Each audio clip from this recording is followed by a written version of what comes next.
1인용 종교는 그 어느 종교단체나 그 어떤 종교인에게도 착취당하지 않는 개인적인 신앙을 추구합니다.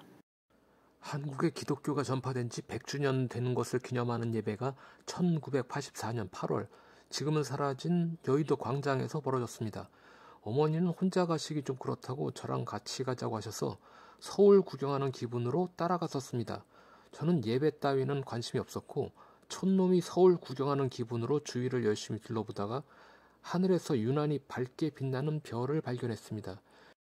주위 별에 비해서 유난히 밝아서 저는 처음에 비행기나 헬기라고 생각했지만 고정된 상태로 오랫동안 그대로 있기에 별이라고 여겼습니다. 근데 갑자기 그 별이 4조각으로 분리되면서 사방으로 흩어져 사라졌습니다. 이게 인생 처음 목격한 UFO였습니다. 이걸 UFO라고 여긴 이유는 훗날 UFO 백과사전이라는 책에서 몇 조각으로 분리되는 사진을 발견했기 때문입니다. 똑같지는 않아도 비슷해 보였습니다. 중학생 때 저녁 9시쯤 동생들 데리고 집에 가다가 근처 키 큰 미루나무 주위로 밝은 별을 발견했습니다. 저 별은 왜 저렇게 밝을까 하고 유심히 바라보다가 그 별 근처에 빛나는 원반 형태의 UFO가 나타나 지그재그형으로 비행한 후에 사라졌습니다. 막내는 그 당시 어려서 그 장면을 기억하지 못했지만 40대가 된 동생은 아직도 그 장면을 기억했습니다. 1995년쯤이던가 독서실에서 공부하다가 저녁 먹으러 집에 가던 중이었는데 하늘에 시가 형태의 불빛을 발견했습니다. UFO인가 하고 유심히 봤는데 공중에 그 불빛을 가릴 아무것도 없는데도 벽 뒤로 몸을 숨기듯이 그 빛이 사라졌습니다.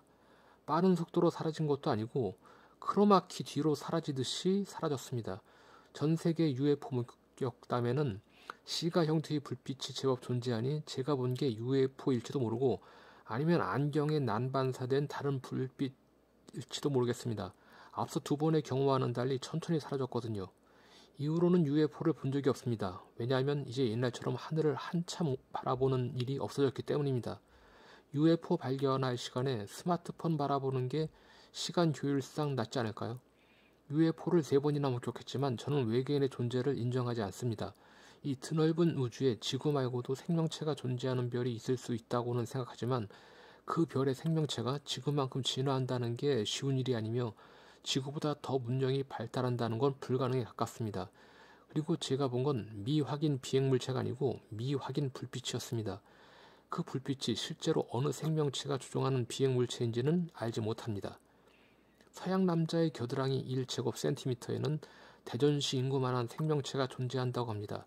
지구에는 너무나 많은 생명체가 존재하기에 지구를 벗어난 우주 어딘가에도 지구만큼의 생명체가 존재할 거라고 생각하는 건 마리 앙뚜아네트가 빵이 없으면 케이크를 먹으면 되지 않나요? 하는 발언과 흡사하고 길 가던 이재용이 길가에 떨어진 100원짜리 동전을 줍지 않는 것과 마찬가지입니다. 제가 어렸을 때 본 TV 시리즈 외화 스타트rek에서는 이런 장면이 있었습니다. 지구인이 외계인과 만나서 대화하는데 그 외계인은 호흡을 염소가스로 하기 때문에 둘이 대화하려면 둘 중 한 명은 반드시 우주복을 입어야만 했습니다.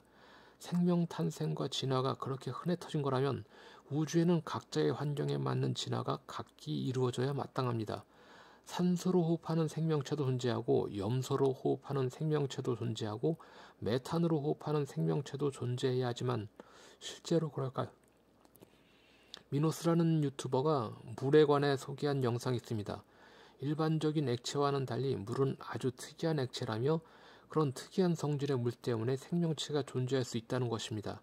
물이 아닌 다른 액체가 혈관을 타고 흐르는 외계인은 SF에나 존재하지 현실은 그렇지 못합니다.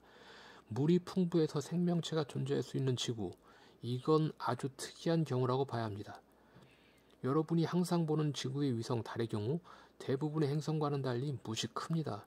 다른 위성은 거대한 행성 곁에 조그만 게 빙빙 도는데 지구만이 거대한 위성을 갖고 있습니다. 몇 년 전에 목성에 운석이 떨어져 지구 크기만한 폭발을 일으킨 적이 있는데 지구는 달이 운석을 대신 맞아줘서 생명 멸종을 막아주고 있습니다. 지구처럼 생명이 존재하려면 그 별도 거대한 달을 소유해야 가능합니다. 우주 어딘가에 생명체가 존재한다면 지구처럼 아주 특이한 케이스여야 합니다. 아마도 존재한다면 미생물에 가까운 존재일 가능성이 크죠. 그런 미생물이 지구보다 더 진화해서 더 발달된 문명을 이룩한다는 건 불가능에 가깝습니다.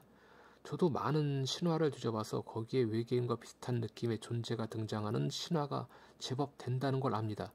하지만 지금 외계인과 UFO는 과학이라기보다는 종교에 더 가까운 것 같습니다. 사이언톨로지라는 종교는 외계인에 종교적으로 집착하는 것 같다는 느낌도 받는데 과연 지금 외계인에 대해 생각하는 기준이 과학에 가까울까요? 종교에 가까울까요? 외계인과 UFO에 접근하는 방식이 자기들은 과학에 가깝다고 여길지 모르겠지만 종교에 대해 이것저것 공부한 제 입장에서는 저들은 이미 과학이 아닌 종교라고 생각됩니다. 그리고 종교인들이 종교를 비즈니스로 진화시켜 돈 버는 것처럼 외계인과 UFO도 종교 비즈니스와 거의 흡사하게 보입니다.